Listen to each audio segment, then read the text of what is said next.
الحمد لله على كل حال والصلاة والسلام على صاحب حسنه وجماله أما بعد أعوذ بالله من الشيطان الرجيم بسم الله الرحمن الرحيم هن لباس لكم وأنتم لباس لهن صدق الله العظيم وصدق رسوله النبي الكريم ان اللہ وملائکتہ یصلون علی النبی یا ایہا الذین آمنوا صلوا علیہ وسلموا تسلیما اللہم صلی علی سیدنا ومولانا محمد معدن الجود والکرم وعلی آلہ وصحبہ وبارک وسلم. سب حضرات پڑھیے الصلاۃ والسلام علیہ یا رسول اللہ وعلى آلك وأصحابك يا حبيب الله الصلاة والسلام عليك يا نبي الله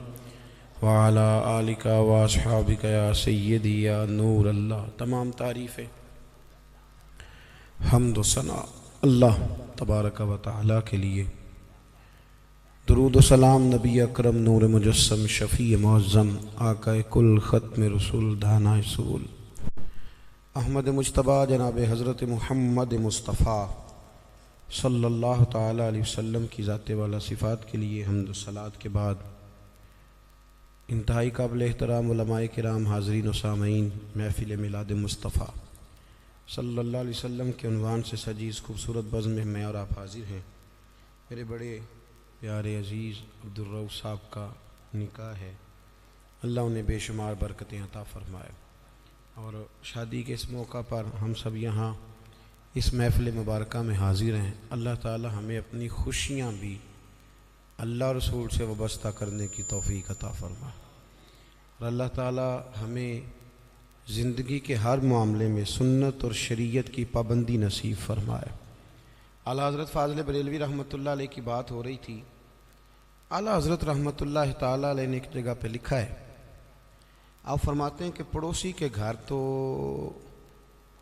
کھانا وہ لینے جائے جس کے اپنے گھر نہ پکا ہوا، اور کسی سے مشورہ تو وہ مانگے جس کو اپنے گھر میں نہ ملتا ہو. فرماتے ہیں مسلمان تو غیروں کے طریقے پہ تب چلیں جب نبی پاک نے ہر چیز بتائی نہ ہو، اور جب محبوب نے سارا کچھ بتا دیا ہے. سارا کچھ.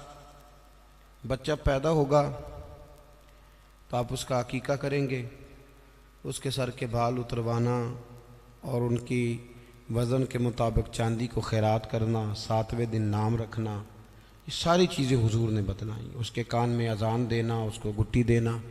پھر یہ بھی حضور نے فرمایا کہ اس کا بستر بھی تم نے جب بڑا ہو جائے 10 سال کا تو نماز، 7 سال کا ہو تو نماز کے لیے کہو، 10 سال کا نہ پڑے تو اسے مارو، بڑا لگنے لگے تو بستر الگ کر دو، اور پھر جب وہ بولنے لگے تو سب سے پہلے اللہ کا نام سکھاؤ.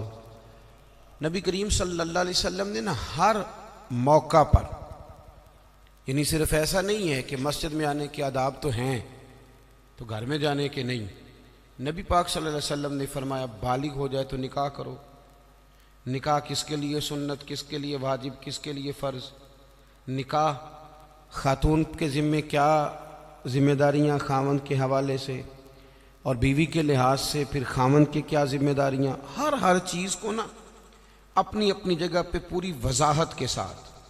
اور اگر آپ پڑھیں گے تو آپ کو پتہ چلے گا کہ اسلام انسان کی ہر ضرورت کو پورا کرتا ہے، اور نبی کریم صلی اللہ علیہ وسلم نے ہر جگہ ہماری ہر ضرورت کا خیال فرمایا. اگر آپ دین کو پڑھتے جائیں گے تو آپ کو ذرا بھی دائیں بائیں دیکھنے کی ضرورت نہیں پڑے گی. سمجھ آ رہی ہے میری بات؟ یہ بال داڑھی کا حصہ ہیں، اس کا بھی ذکر ہمارے بزرگوں نے کر دیا. داڑھی کتنی ہونی چاہیے اس کا تذکرہ بھی. ایک سوال مجھ سے پوچھا گیا ہے کہ بعض بچے داڑھی کا ڈیزائن بناتے ہیں. بھائی مسئلہ یہ ہے، یاد رکھنا ہمیشہ، ایک بندہ سنت پر عمل نہیں کرتا وہ گناہگار ہے، اور ایک سنت کو سنت سمجھ کے مذاق اڑائے تو کافر ہے. سنت کو سنت جانتے ہوئے اگر اس کا مذاق اڑائے گا تو نہیں. سمجھ آ رہی میری بات کی؟ ہمارے بچے ڈیزائنوں پہ چلتے ہیں بیچارے، پتہ نہیں کس کی نظر لگ گئی، اور بڑی چیزیں ہیں، لیکن داڑھی کے ڈیزائن بنانا اور غلط حرکات کرنا یہ تو ایک انتہائی مذموم حرکت. اللہ ہمیں سمجھنے کی توفیق عطا فرمائے۔ اور میں ملت کے جوانوں سے یہ گزارش کروں گا، آپ نے ڈیزائن والی داڑھیاں بھی رکھ کے دیکھی ہیں، ایک دفعہ نا نبی کریم کی سنت والی داڑھی بھی ذرا رکھ کے دیکھو، تمہیں کوئی عجیب ہی ذائقہ نصیب ہوگا۔ یہ آپ کے چہرے کے مطابق اللہ نے اس کو وضعداری دی ہے۔ یہ حرکتیں جو آپ کرتے ہیں نا، یہ تو عجیب سی حرکات ہیں، ان کا تو کوئی پس منظر ہی نہیں ہے، تو انسان محسوس اگر کرے تو چھوٹا محسوس ہوتا ہے یہ کام کر کے۔ تو ہمیشہ وہ کام کریں جس میں سنت اور شریعت کی پاسداری، اللہ سمجھنے کی توفیق عطا فرمائے۔ یہ جو نکاح ہے نا، نکاح شادی، نبی کریم علیہ السلام نے فرمایا یہ غیر کا طریقہ نہیں، بلکہ فرمایا النکاح من سنتی، فرمایا نکاح تو میرا طریقہ ہے، نکاح میرا طریقہ ہے۔ اور آپ حیران ہوں گے کہ قرآن و سنت نے جو شادی کو اور میاں بیوی کو جو رشتہ دیا ہے وہ بڑا ہی عجیب دیا ہے۔ فرمایا ہن لباس لکم وانتم لباس لہن، مرد عورت کا لباس ہے اور عورت مرد کا لباس ہے۔ سردی گرمی میں بھی لباس جسم کی حفاظت کرتا ہے، سردی گرمی کے لحاظ سے بھی حفاظت کرتا ہے، مرد عورت کی حفاظت کرتا ہے، دکھ میں، تکلیف میں، غربت میں، پریشانی میں۔ عورت بھی مرد کی حفاظت کرتی ہے، اس کے بچوں کی، اس کے گھر کی، اس کی نشانیوں کی۔ پالتی تو ماں ہی ہے نا بچے، بولیں ولدیت کس کی لکھی جاتی؟ ابا جی کی۔ جانشین، سجادہ نشین، وارث، وہ کون کس کا ہوتا ہے؟ وہ ابا جی کا۔ لیکن پالتی پوستی کون ہے؟ اماں جی۔ ابا جی اماں کو بچے دے کے روز گھر سے جاتے ہیں، فلانی جگہ جا رہا ہوں بچے سنبھال، فلان جگہ جا رہا ہوں بچے تیرے۔ کبھی ایسا بھی ہوا ہے کہ اماں کہے میں ذرا 15 دنوں کے جا رہی ہوں کہیں، تو بچے تم رکھ لو؟ ہوتا ہے ایسے؟ تو مرد عورت کا حقوق کا خیال کرتے ہیں، عورت مرد کے حقوق کا۔ نبی پاک صلی اللہ تعالیٰ علیہ وسلم نا بڑا خیال کرتے تھے۔ ہمارے ہاں تو یہ ہوتا ہے نا، جو کسی کا غلام ہوتا ہے وہ بیچارہ ساری زندگی غلام ہی رہتا ہے۔ وزیر صاحب بھی، پیر صاحب بھی خدمت کراتے رہتے ہیں ساری زندگی، لیکن اس بیچارے کا خیال نہیں کرتے۔ میں اکثر کہا کرتا ہوں کہ جب تک کسی پیر کے آستانے پہ جھاڑو دے تب تک تو منظور نظر مرید ہوتا ہے، اور اگر اس بیچارے پہ قرضہ چڑھ جائے تو پیر صاحب کہتے ہیں یہ اس کا ذاتی معاملہ ہے۔ جب تیرے گھر میں جھاڑو دے رہا تھا پھر ذاتی معاملہ نہیں تھا؟ جب تک وہ ایم پی اے کے پوسٹر چھپوا رہا ہو، ساری ڈیوٹیاں کر رہا ہو، تب تک تو وہ سیاسی کارکن۔ اور اگر اس بیچارے کے گھر میں غربت آ جائے، اس پہ کوئی مقدمے بازی ہو جائے، کہیں الجھ جائے، تو پھر کیا کہتے ہیں؟ اس کا ذاتی۔ اب کیسے ذاتی معاملہ ہو گیا؟ میرے عزیز، میرے محبوب کریم علیہ السلام کا طریقہ مبارکہ تھا، کسی پہ قرضہ چڑھتا تو حضور اس کا بھی خیال کرتے، کوئی بیمار ہوتا تو حضور تیمارداری کرنے جاتے۔ کیا خوبصورت لفظ ہیں بخاری کے۔ حضور نے فرمایا میرا کوئی امتی انتقال کر جائے، اگر پیسے چھوڑ کے جائے، ترکہ چھوڑ کے جائے، مال چھوڑ کے جائے، تو فرمایا اس کے وارثوں میں بانٹ دینا، لیکن اگر اس کے ذمے قرضہ ہونا تو میرے پاس آ جانا، میں اپنے امتی کا قرض ادا کر دوں گا، میرے پاس آنا، میں قرضے دوں گا۔ یہ محبوب کریم نے بیان۔ تو حضور نہ ذرا خیال کرتے۔ توجہ، حضرت ربیعہ بن کعب، یہ نہ نبی پاک صلی اللہ علیہ وسلم کو وضو کراتے تھے، پر مزے کی بات ہے وضو بھی تہجد والا کراتے تھے۔ کون سا جی؟ بول کے بتائیے، سمجھ آ رہی ہے آپ حضرات کو؟ کون سا وضو کراتے تھے؟ تہجد کا وضو کراتے تھے۔ یہ وہی ہے جن سے حضور نے فرمایا چل ربیعہ کچھ مانگ لے۔ بڑے سیانے تھے، کہنے لگے یا رسول اللہ جنت میں وہ والا مکان چاہیے جس کے پڑوسی آپ ہوں، جس کے پڑوسی آپ، وہ والا مکان۔ ایک دن نا نبی کریم صلی اللہ علیہ وسلم نے ان سے فرمایا ربیعہ شادی کیوں نہیں کرتے؟ ربیعہ بولیے۔ وہ مجھے ایک صاحب ایک دفعہ مل گئے، کہنے لگے مینوں میرے حضرت صاحب ڈکیا سی بیاہ نہ کریں۔ میں کہوں نا آپ کیتا ہے کہ نہیں؟ انہوں نے دو کیتے ہیں، تو میں کہ تینوں کل ہی ڈکیا سو۔ عجیب فلسفہ ہے نا، یعنی کسی اور کے لیے فقر کا حکم ہے، ہمارے لیے یہ کس قسم کی فقیری ہے؟ عجیب مزاج ہے نا یہ۔ یہاں تو کوئی مقاصد ہو، اللہ تعالیٰ سمجھے، سمجھنے کی توفیق عطا فرمائے۔ اللہ تعالیٰ ہمیں توفیق دے کہ ہم اس بات کا خیال کریں، لیکن اب مزاج ہے ہمارا۔ بہرحال آمدام برسر مطلب، حضور نے فرمایا ربیعہ شادی کیوں نہیں کرتے؟ تو کہنے لگے یا رسول اللہ نہ تو دولت ہے، نہ مال ہے، نہ گھر ہے، حضور نہ نوکری ہے، اور پھر رنگ روپ بھی کوئی نہیں، میرا روپ بھی نہیں تو میرا رنگ بھی نہیں، تو میں یار مناؤن دا ٹنگ بھی نہیں۔ حضور کچھ پتہ ہی نہیں، کون مجھے رشتہ دے گا؟ حضور خاموش ہو گئے۔ دوسرے دن پھر وضو کرانے آئے تو محبوب نے پوچھا ربیہ شادی کیوں نہیں کرتے؟ عرض کرتے ہیں کہ یا رسول اللہ نہ گھر مکان نہ جائیداد نہ کوئی اور شے، کون رشتہ دے گا؟ حضور علیہ السلام خاموش ہو گئے۔ ایک بڑی خوبصورت بات لکھی ہے صاحب سیرت النبویہ ڈاکٹر احمد عبد الرزاق نے، وہ لکھتے ہیں کہ حضرت ربیہ بن کعب کہتے ہیں جب دوسرے دن بھی میں نے منع کر دیا نا تو میرے دل میں خیال آیا ربیہ تو بڑا عجیب آدمی ہے، جب نبی پاک فرماتے ہیں شادی کر لے، سمجھ آ رہی ہے نا آپ کو؟ جب حضور فرماتے ہیں شادی کر لے تو یہ دلیلیں کیوں دیتا ہے؟ تجھے تو چاہیے تو کہہ دے حضور جیسے دل کرتا ہے ویسے کر لے۔ ایک غلام کے لیے حضور بندوبست کر، جیسے دل کرے ویسے۔ کہتے میں تیسرے دن ارادہ کر کے گیا کہ آج حضور نے پوچھنا ہے تو میں نے بتا دینا، پر سارا ہی وضو ہو گیا، اللہ کے نبی نے پوچھا ہی نہیں۔ میرے دل میں خیال تھا آپ پوچھیں گے، وضو مکمل ہو، لیکن حضور نے پوچھا۔ کہتے اب وضو میں اب کھڑا ہوں، محبوب فرمانے لگے ہو گیا وضو جاؤ۔ فرماتے ہیں میں پلٹ کے دیکھتا ہوں، دروازے سے باہر گزرنے لگا نا تو ایک دفعہ میں نے پھر پلٹ کے دیکھا، محبوب اپنے معاملات میں مشغول تھے۔ جب میں پیر باہر رکھنے لگا تو آواز دی اور مسکرا کے آواز دی۔ کیا شان ہے بریلی کے امام کی! فرمانے لگے جس کے گچھے سے لچھے جڑے نور کے۔ جب حضور مسکراتے تھے تو یہ نور کے گچھے تھے، دانت، ان میں سے پھر نور نکلتا تھا۔ تو اعلیٰ حضرت فرماتے ہیں جس کے گچھے سے لچھے جڑے نور کے، ان ستاروں کی نزہت پہ لاکھوں سلام، اور ان کی باتوں کی لذت پہ بے حد درود، ان کے خطبے کی ہیبت پہ لاکھوں سلام، اور جس کی تسکین سے روتے ہوئے ہنس پڑے۔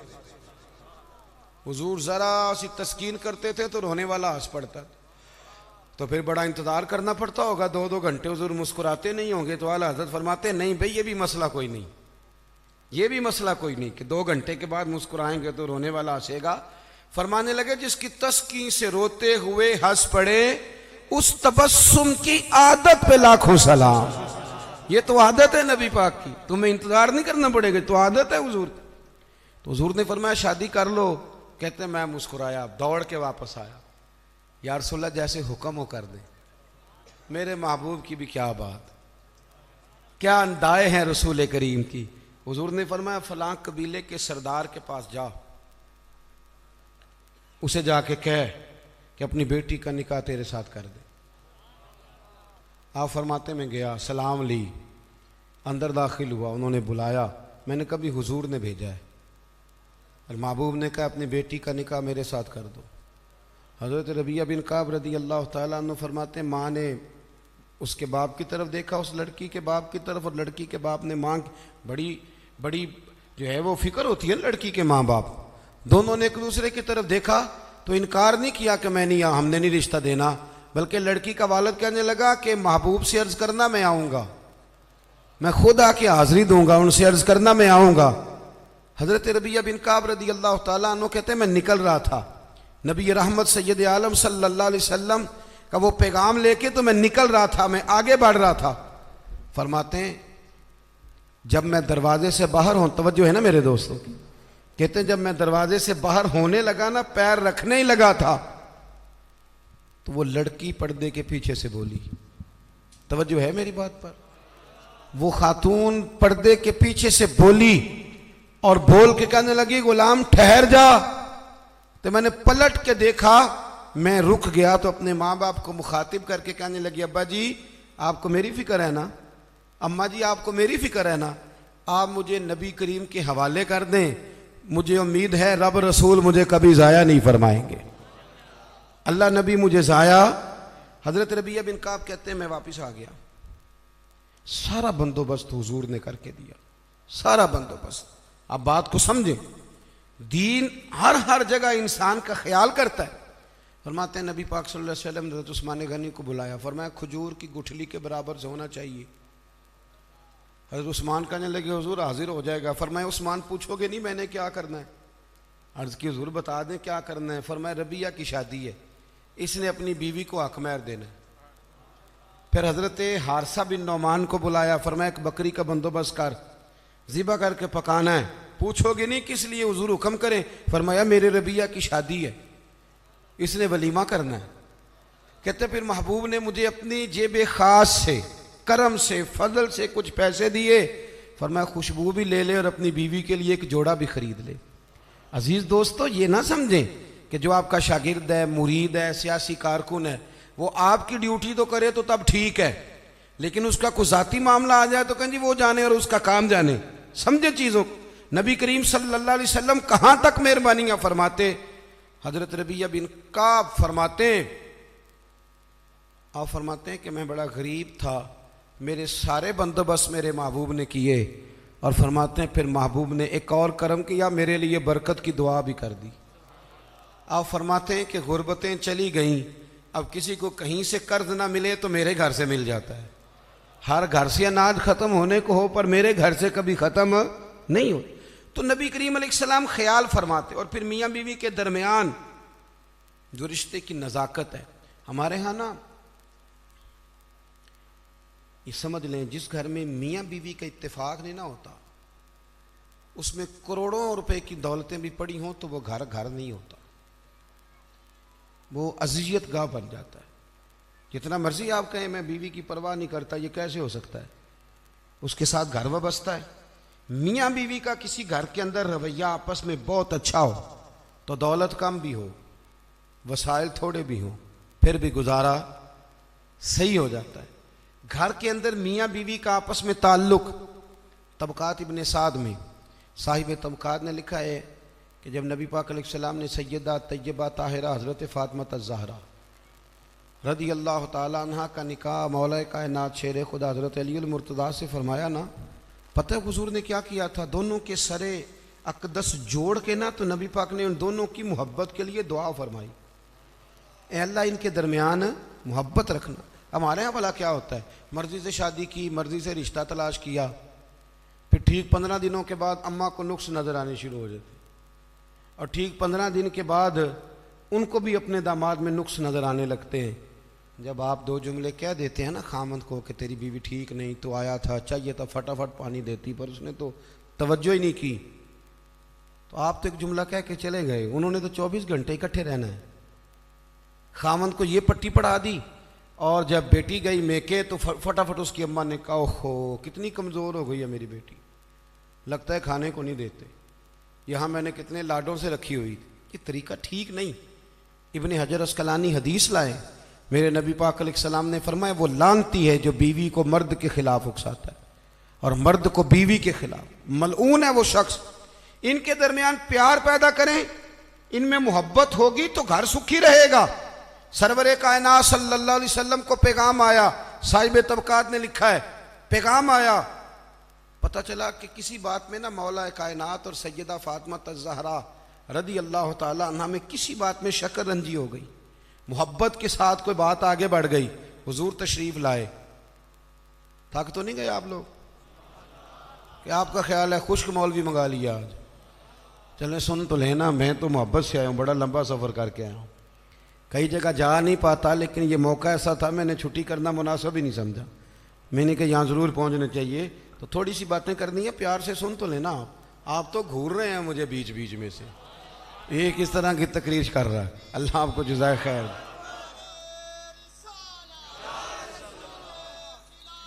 سنیں جی،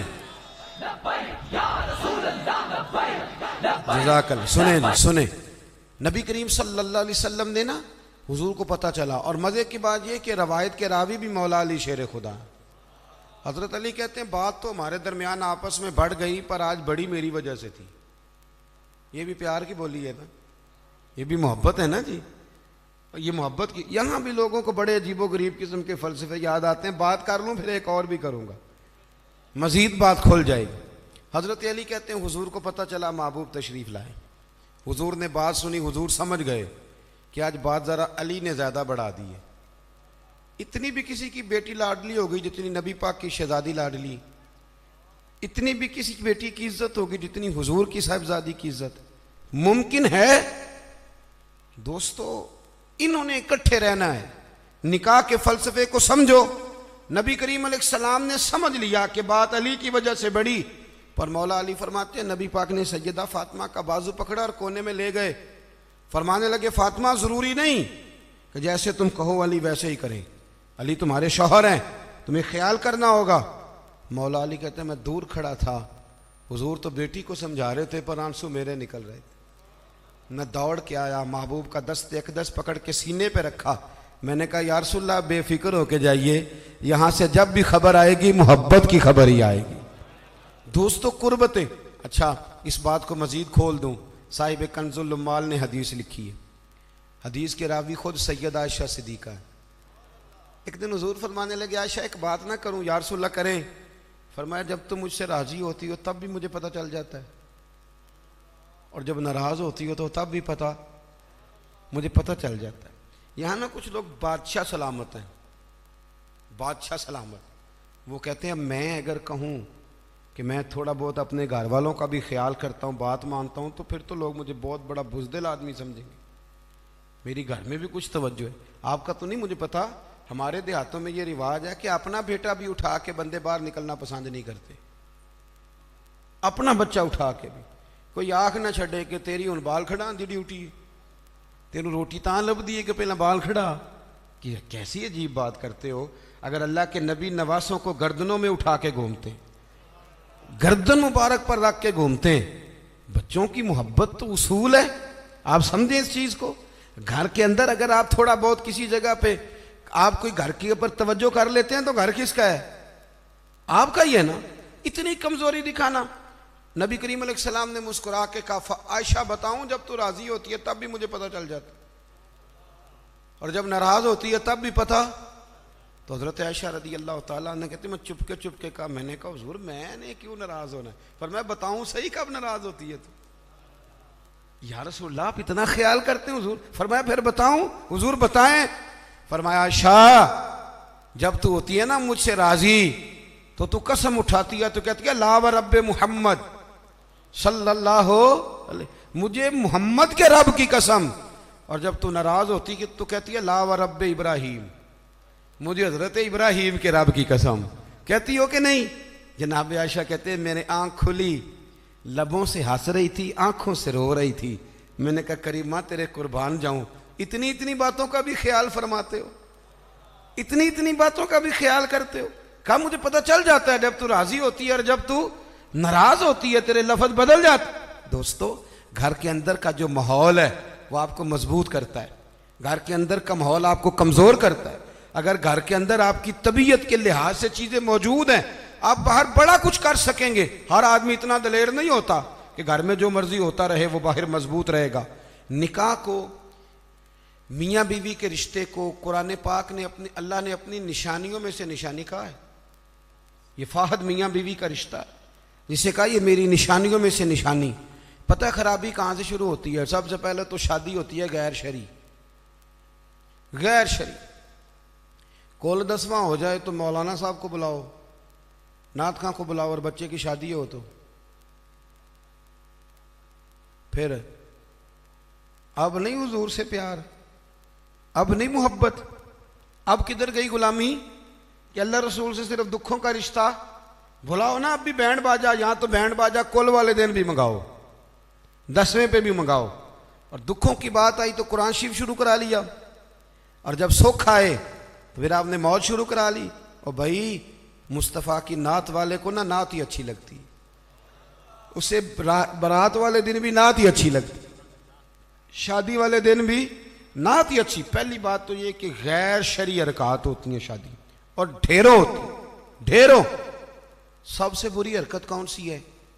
سب سے بری حرکت یہ ہوتی ہے کہ لڑکے اور لڑکیوں کا جوش و خروش سے شادیوں پہ جانا، اور پھر مووی والا آتا ہے وہ لڑکیوں کی عورتوں کی مووی بھی بناتا ہے، اور اب تو اللہ خیر کرے مووی کو ویسے ہی لوگوں نے فرض کفایہ سمجھ لی ہے، اللہ معاف کرے، ہر آدمی نے ہاتھ میں موبائل پکڑا۔ اتنا ضروری کام ہے یہ؟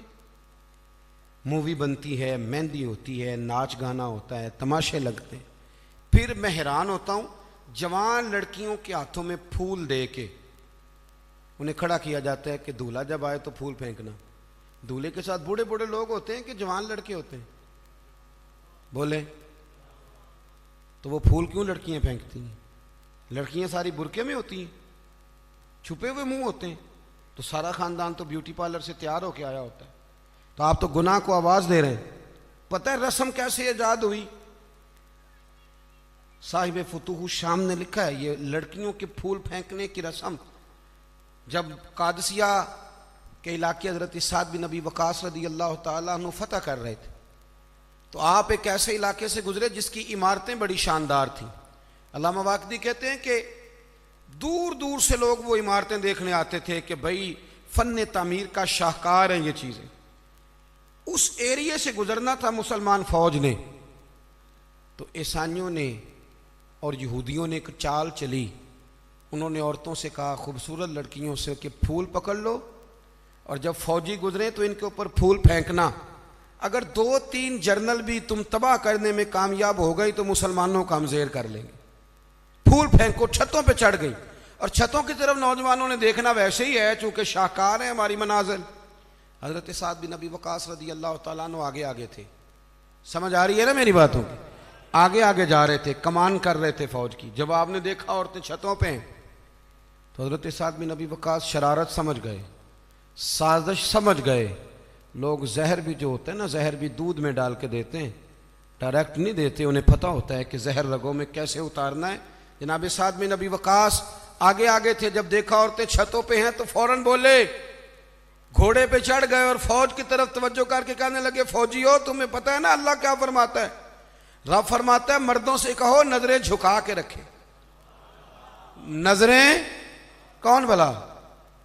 جی مومن مرد، قرآن مجید نے حکم دیا کہ مومن مرد نظریں، اس کا مطلب ہے مرد وہ نہیں ہوتا جو اکڑ اکڑ کے چلے، مرد تو ہے ہی وہ قد اونچا ہو نظریں جھکی ہوئی ہو، مرد کہتے ہی اسے۔ مردوں سے کہو نظریں جھکا کے رکھیں۔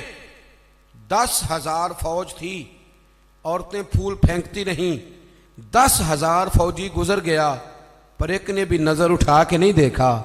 جب سارے گزر گئے تو ان عورتوں نے پلیٹیں پھینکی اور کہنے لگی او بے شرمو یہودی اور عیسائیوں، تم کس طرح کے لوگ ہو، اپنے مقاصد کے لیے بہو بیٹیوں کو استعمال کرتے ہو اور یہ کتنی شان والے ہیں۔ ایک آیت سنی ہے اور نظریں جھکا لی ہیں، تم بھی غلط ہو، تمہارا طریقہ بھی غلط ہے۔ آج کے بعد ہم مدینے والے رسول کا کلمہ پڑھیں گے، ہم مسلمان ہوا کریں گے۔ اور ہمارے ہاں شروع انہوں نے کی تھی اور اللہ خیر فرمائے رنگ ہم نے پکڑ لیا اس کا۔ ہمارے ہاں عورتیں پھول پھینکتی، بزرگ نہیں پھول پھینک سکتے، نوجوان نہیں پھینک سکتے۔ خدا کا خوف کرے۔ اور پھر مرد عورتوں کا اختلاط ہوتا ہے، اور پھر اس سے آگے شادی کے بے پناہ خرچے، بے پناہ قرضہ اٹھا کے شادیاں کرتے ہیں۔ نکاح میں تو 2 آدمی جائیں گے، 2 جوڑے جائیں گے، اور میں آپ کو ایک شرعی حکم بتاتا ہوں، آپ کا سگا بھائی ادھر دیکھو میری طرف، سگا بھائی اپنے بیٹے کی شادی پہ اگر آپ کو نہ بلائے تو اس سے ناراض ہونا جائز نہیں۔ تسی تے میرے نال بھی ہو گیا۔ او بھائی سگا بھائی بھی اگر اپنے بیٹے کی شادی پہ نہ بلائے تو اس کی مرضی ہے، نہ بلائے چاہے نہ بلائے، اس سے ناراض ہونا جائز۔ تو آپ کو تو منگنی میں نہ بلائیں تو ناراض ہو جاتے۔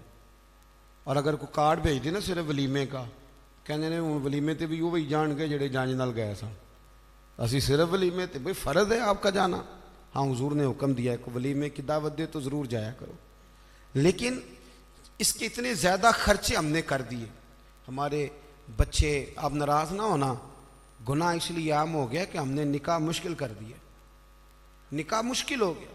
اگر ہم اس کے اخراجات کم کریں، میں شادیاں دیکھتا ہوں مجھے لگتا ہے اتنے پیسوں میں 6 شادیاں ہو سکتی ہیں۔ قرضہ اٹھا کے شادی کر لی، 15 دن نہیں گزرتے تو پیسے لینے والا آ جاتا ہے، وہ کہتا ہے میرے تو رکھنا پہلے، تو اب وہ بچہ بیچارہ اس نے کیا شادی کے بعد خوش رہنا، وہ تو قرضے ادا کر رہا ہے، گھر میں لڑائی پڑی ہوئی، 1 مہینہ پورا بی زیور نہیں بیچاری پہن سکتی، وہ سارا قرضے میں چلا جاتا ہے۔ غلط کام کرتے ہیں ہم۔ سنو، حضرت عبد الرحمن ابن عوف رضی اللہ تعالیٰ، صحابہ میں سب سے امیر آدمی، سب سے امیر، یہ بخاری میں حدیث ہے، فجر کی نماز نہ انہوں نے نبی کریم علیہ السلام کے پیچھے پڑھی، سفید کرتا پہنا تھا تو اس کو زرد رنگ کا داغ لگا ہوا تھا، توجہ ہے نا میری بات، سفید کرتا اور زرد رنگ کا داغ، نبی پاک صلی اللہ علیہ وسلم نے کہا یہ عبد الرحمن یہ کیا ہے؟ عرض کی یا رسول اللہ میں نے رات کو نکاح کیا تھا، خوشبو لگائی تھی تو وہ داغ رہ گیا۔ حضور نے تو کوئی اس پہ اصرار نہیں کیا کہ یار اتنے امیر آدمی کی شادی مدینے میں پتہ ہی نہیں چلا، کسی کو خبر ہی نہیں۔ یہاں غریب بھی باز نہیں آتا، وہ بھی کہتا ہے میری ناک جو ہے وہ کٹ جائے گی اگر میں نے کروڑوں روپیہ نہ لگایا، تو جب پیسے لینے والے آئیں گے پھر کٹ جائے گی کہ چھوٹی ہو جائے گی مزید۔ مہربانی فرمائیں، آپ کس چکر میں پڑے ہوئے؟ حضور نے کیا فرمایا؟ نبی کریم صلی اللہ علیہ وسلم فرمانے لگے نکاح کر لیا تو ولیمہ ضرور کرنا، چاہے ایک بکری ہی ذبح کرو۔ تو اپنے گھروں کے اندر سکون کا ماحول قائم کریں، شادی اور بیاہ کو حضور کی سنت کے دائرے میں لے کے آئیں۔ یہ وفاداری کا رشتہ ہے، یہ خلوص کا رشتہ ہے، اس رشتے کو خلوص والی منازل کی طرف لے کر کے جائیں۔ بیوی خیال کرے کہ مجھے اپنی خامن کی خدمت کرنی ہے، خامن خیال کرے کہ مجھے بیوی، میں اکثر کہا کرتا ہوں، میں کہتا ہوں کہ اگر آپ بیوی کے ماں باپ کی عزت کریں گے تو وہ بھی آپ کے ماں باپ کی عزت کرے گی۔ آپ تو ماں بدولت کہتے میں نہیں کبھی سسرال گیا جی، وہ میں دروازے پہ چھوڑ کے آ جاتا ہوں، پھر وہ میں لینے بھی چلا جاتا ہوں، چونکہ میں بہت بڑا نواب ہوں۔ تو آپ کیسے امید رکھتے ہیں پھر وہ آپ کے ماں باپ کی خدمت کرے گی؟ سنیں، دو باتیں عرض کرتا ہوں، بات ختم کرتا ہوں۔ سیدہ طیبہ طاہرہ حضرت ختیجۃ الکبریٰ رضی اللہ تعالیٰ، جب آدمی امیر ہو نا، غریب ہو جائے تو اس کے لیے بڑی مشکلات ہوتی، غریب امیر ہو جائے تو کوئی مشکل نہیں ہوتی۔ حضرت ختیجۃ الکبریٰ مکے کی ملکہ تھی، 20 کنیزیں نوکرانیاں گھر میں کام کرتی تھیں۔ پھر سیدہ ختیجہ کلمہ پڑھ گئیں، پھر مسلمان ہوئیں، حضور سے نکاح ہوا۔ اگرچہ حضور نے اعلان نبوت بعد میں کیا، لیکن حضرت ختیجۃ الکبریٰ رضی اللہ تعالیٰ عنہ کہتے ہیں میں تو اسی وقت یہ کلمے کا معنی جو میں نے بیان کیا یہی سمجھ لیں، میں تو اسی وقت ہی سمجھ گئی تھی جب میرے غلام نے آ کے بتایا کہ بادل کے ٹکڑے سایہ کرتے، درخت ان پہ جھکتے ہیں، فرماتے ہیں میں تو اسی وقت ہی محبوب کی غلامی میں آ گئی۔ نکاح ہو گیا، حضور کی بارگاہ میں آ گئی، فرماتی ہیں میں نے نا ظہر کے وقت سارا مال حضور کی خدمت میں دیا، 20 کنیزیں، غلام، ظہر کے وقت، اور عصر سے پہلے پہلے محبوب نے ہر شے اللہ کے رستے میں تقسیم کر دی۔ یہ وقت بھی بطور تمثیل ہے کہ جتنا زور عصر کے درمیان وقت ہوتا ہے اتنے وقت میں بانٹ دیا حضور نے سارا کچھ۔ اتنی امیر بی بی اور پھر وہ غریب ہو جائے۔ حضرت ختیجہ نے پھر وہ وقت بھی دیکھا کہ آپ کے کپڑوں کو 20 پیوند لگے ہوتے تھے، 20 پہلے کبھی پانی کا پیالہ اٹھ کے نہیں پیا، پھر گھر میں جھاڑو بھی دیتی تھی، پھر گھر کے سارے کام کرتی۔ ایک دن نا مسند امام احمد میں موجود ہے، کھانا پکا کے نا حضرت ختیجۃ الکبریٰ کھانا پکا کے باورچی خانے سے نکلی تو کپڑے سارے پیوند سے بھرے ہوئے، پاؤں مبارک پر بھی گھر کے کام کاج کی وجہ سے بہت ساری چیزیں لگی ہوئی، پیر چوم رہی ہیں بہت ساری چیزیں۔ حضرت ختیجہ باورچی خانے سے کھانا پکا کے نکلیں اور جب محبوب کریم کے سامنے رکھا تو حضور مسکرانے لگے، غور سے سیدہ کا چہرہ دیکھنے لگے۔ یا رسول اللہ کیا ہوا؟ تو محبوب فرمانے لگے ختیجہ آپ کے آنے سے پہلے جبریل آ گئے اور وہ عرض کر رہے تھے یا رسول اللہ ختیجہ کھانا لے کے آ رہی ہے، اور جب وہ آ جائے تو اسے اس کے رب کا سلام کہہ دیجئے گا۔ اگر خاتون اپنے خاوند کی خدمت کرے، اگر وہ یہ ذوق بنائے، یہ مزاج، اب تصویر کا بالکل دوسرا رخ بھی دیکھیں، یہ کنز العمال میں یہ بھی حدیث ہے، اور حدیث کی راوی سیدہ عائشہ صدیقہ ہے۔ بس بات ختم کرنے لگا ہوں۔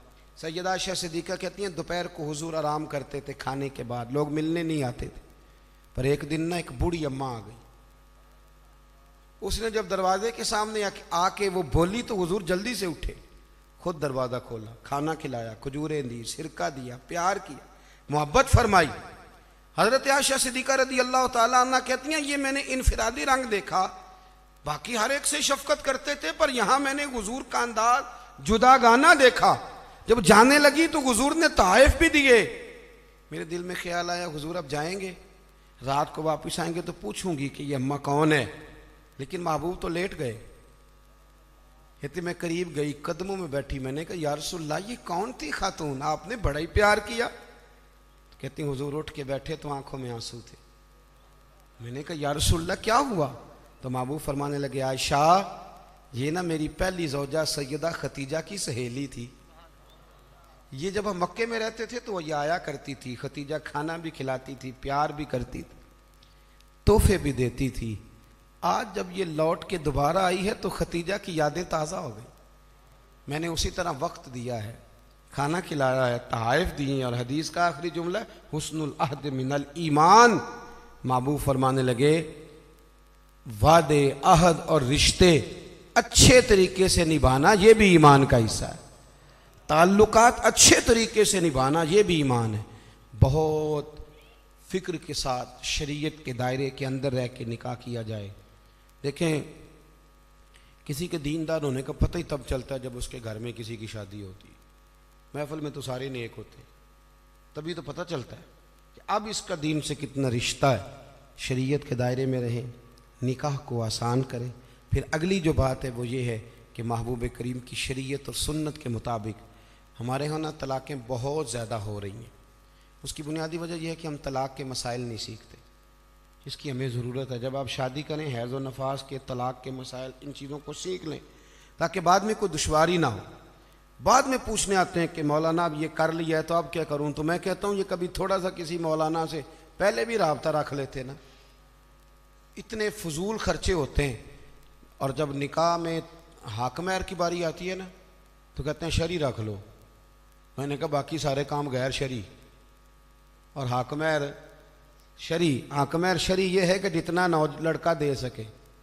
ایک صحابی نے اپنی بیوی کو حق مہر میں پورا باغ بھی دیا تھا، جتنا کوئی، یہ کوئی نہیں ہے 32.5 روپے پتہ نہیں کہاں سے نکل آئے ہیں، کوئی ان کا تعلق نہیں ہے۔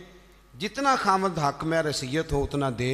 اور مولا علی شیر خدا رضی اللہ تعالیٰ عنہ فرمایا کرتے تھے جس کو دائمی بخار ہو اترے نہ، کسی بیوی کے پاس اگر حق مہر کے پیسے پڑے ہوں تو برکت والے ہوتے ہیں، ان سے پیسے لے کے، چاہے بعض علماء کہتے ہیں اس کا یہ معنی بھی کر لو کہ اپنی جیب سے دے دے، حق مہر والے متبرک ہیں وہ لے لے، کہتے تھے ان پیسوں کا شہد خرید کے پیو، پرانے سے پرانے بخار میں بھی اللہ شفا عطا کر دے گا، اس لیے کہ وہ برکت والے پیسے ہیں۔ میں دعا کرتا ہوں اللہ ہماری اس عزیز پہ کروڑوں رحمتیں فرمائے، اللہ کریم ان کی زندگی کے سارے معاملات میں آسانی فرمائے۔ آپ کی محفل اگر جاری رہے گی بڑی اچھی بات ہے، محفلیں تو سرکار کی ہیں، لوگ تو آتے جاتے رہتے ہیں۔